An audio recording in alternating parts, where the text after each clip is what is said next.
Raymond Sutton. You say you lifted that signature of Raymond Sutton. That is correct. One can actually notice that I don't think Mr. Sutton would have actually signed that way. If you just look at it, it doesn't line up. It's because I had problems at that stage with the machine that I had to use, which was a rather primitive piece of equipment. And you made this forgery? Yes.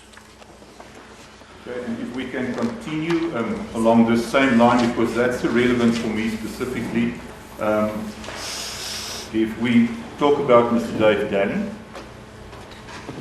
The enemies of the National Party were many, and included obviously people in the opposition ranks of the then Parliament. One of them was very critical of de Klerk, and his cronies was, of course, Mr. Dave Dalling. And a rumour had been spread, I do believe, by Stratcom agents that worked in the media, and there was hundreds.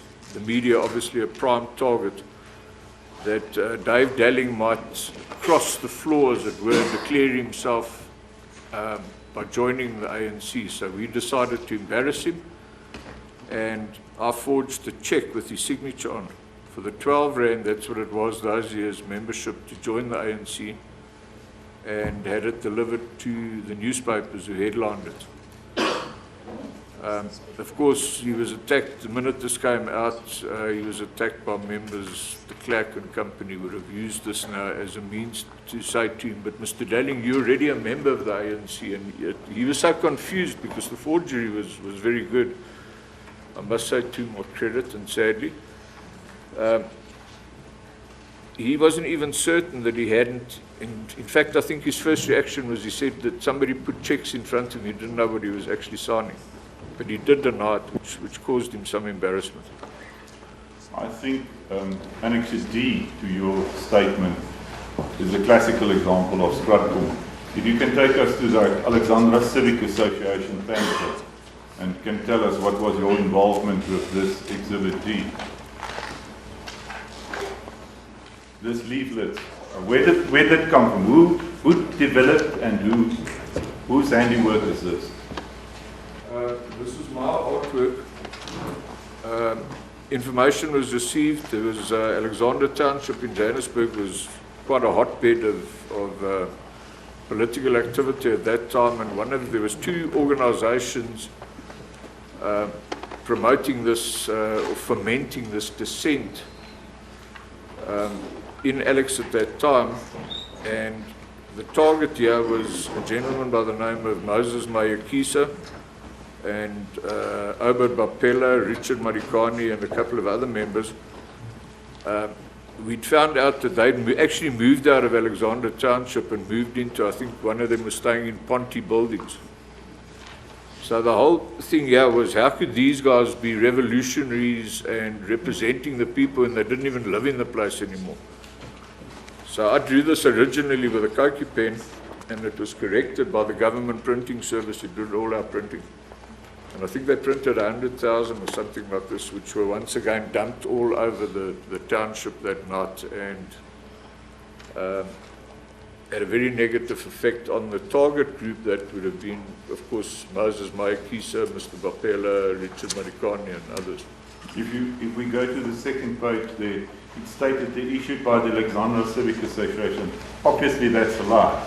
That's a farce. It's totally a fabrication from our side. Right. To just explain that I was not this genius that had all of this. Every day I was given sometimes a box full of stuff that could be of so-called Stratcom value. And I was very hard-pressed to try and do something with these things because of the time limit, and I didn't know everything. So it worked like this. As the Stratcom agent, people in the intelligence community would invariably come and see me, or they saw a situation which we could have used, and I would put something together. To conclude on Stratcom, I just want to ask you, was any front organizations formed? My lord, yes, there was.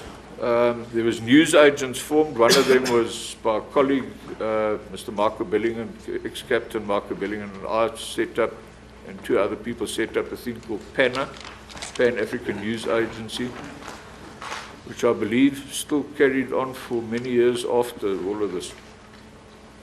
On the trade union side, we set up a thing called COFESA, Confederation of South African Trade Unions, and that was obviously to counter groups like COSATU and try and find some moderate support, and in this way oppose groups, enemy groups like, of course, COSATU and Nihawu and the rest of it. And the support police group also. Correct. To conclude, I want to ask you, was it within the state's powers to falsify documents, pamphlets, leaflets, or not? Well, I had, at the end of my tenure in John Foster Square, we actually moved out to secret offices that were rented for this purpose and under a front company known as Lamont Market Research. No, I don't know if they're still going, but we moved out to executive offices in Randburg, and I had a room full of typewriters, every pen, type of paper, fax machine, and I actually had a staff headed by an elderly man who's in his 80s, who'd been in British intelligence, believe it or not, in the Second World War. And his sole job, my lord, was to sit at night and write with either one of his hands, and he was very good at it, and as I was, but the volume was just too much for me. I would write letters from Mr. John Kanyiso in Atteridgeville criticizing the ANC, and then they would print that in the newspaper.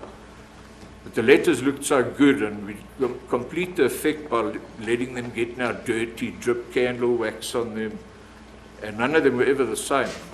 And I think the highlight of this whole campaign was in one day, I personally wrote all the letters to the editor in the Citizen newspaper, and I wrote the editorial. And the whole thing was one huge monster attack on the ANC's branches in Johannesburg. So, sorry to answer your question, yes, we definitely had the ability to forge and create anything that we wanted to.